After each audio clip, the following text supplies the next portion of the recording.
Welcome back to the News Sentinel, folks. I'm Major Ethan Graves, and I'm here with my partner in crime, Duke Johnson. Duke, you ready to wade into the 2026 Senate brawl? Locked and loaded, Ethan. This cycle's already got more drama than a Texas bar fight.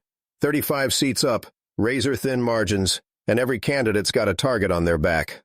Let's get after it.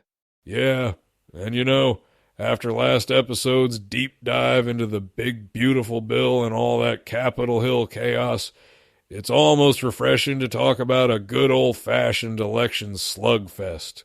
So, let's set the table. Republicans are defending 23 seats. Democrats just 12. Dems need to flip 4 to take the majority. That's a tall order, but not impossible.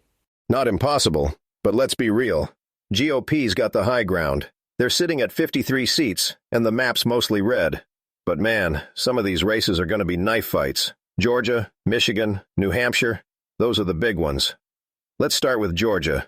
You got Ossoff, the Democrat, sitting on a mountain of cash. $11 million raised, mostly from small donors. That's no joke. Yeah, Ossoff's fundraising game is strong.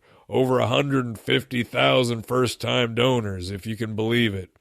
But the real question is, who's going to step up on the Republican side? Brian Kemp's the name everyone's whispering, but he's playing coy. He's got the profile, but he's not committing yet. You think he jumps in, Duke? I mean, if I was running the op, I'd want Kemp. He's got statewide chops, won his last race by 5 points, and he's not radioactive like some of the other names. But he's dragging his boots, talking about downtime and due diligence. That's politician speak for, I'll let you know when I'm good and ready. If he sits it out, you're looking at Buddy Carter or Mike Collins. Marjorie Taylor Greene? She's polling strong in the primary, but the party brass is sweating bullets about her in a general. They don't want to hand Ossoff an easy win. Yeah, Greene's a firebrand, but statewide's a different animal. And Georgia's been trending purple, but the GOP still has muscle there. If Kemp jumps in, it's a toss-up. If not, Ossoff's got a slight edge, but it's going to be close. And, this is one of those races where turnout and ground game could swing it either way. Absolutely.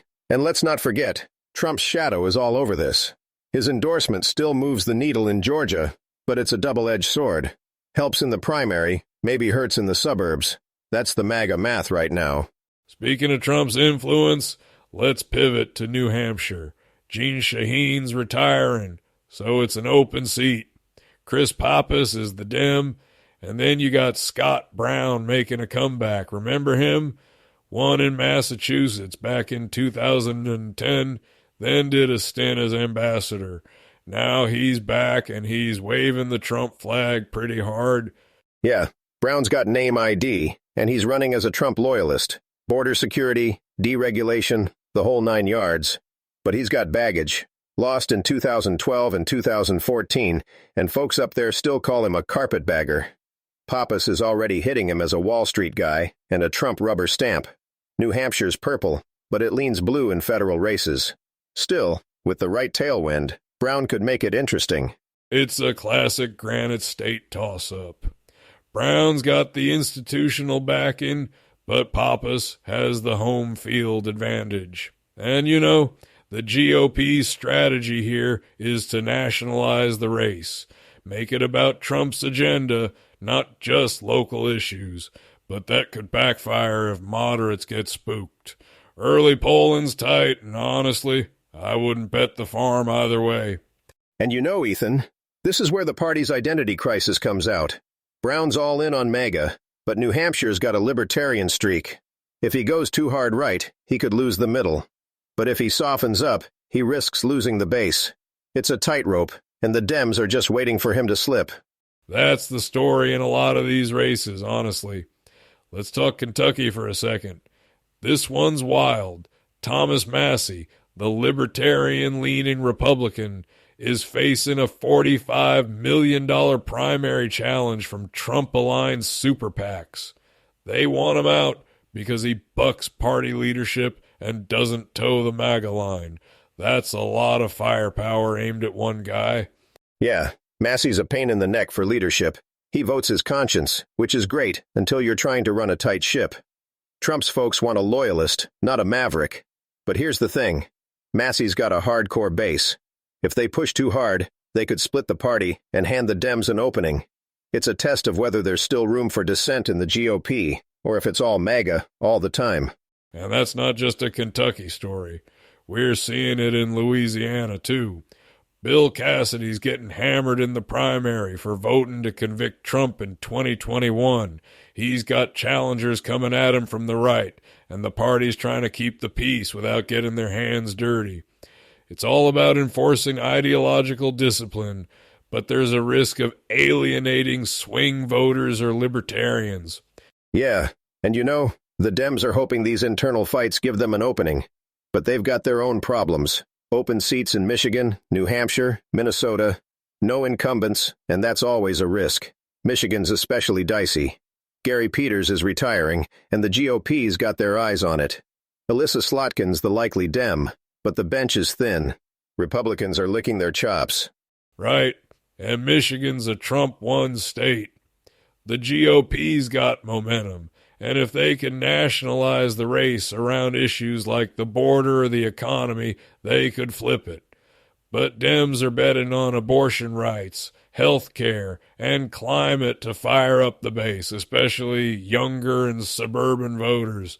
It's a coin toss, honestly. And don't sleep on North Carolina or Maine either. Tom Tillis in North Carolina is vulnerable, especially if Roy Cooper jumps in for the Dems. And in Maine, Susan Collins is tough to beat, but the Dems are still hunting for a strong challenger. If they can't recruit Governor Janet Mills, it's probably a GOP hold. Yeah, and all this comes down to a handful of toss-ups.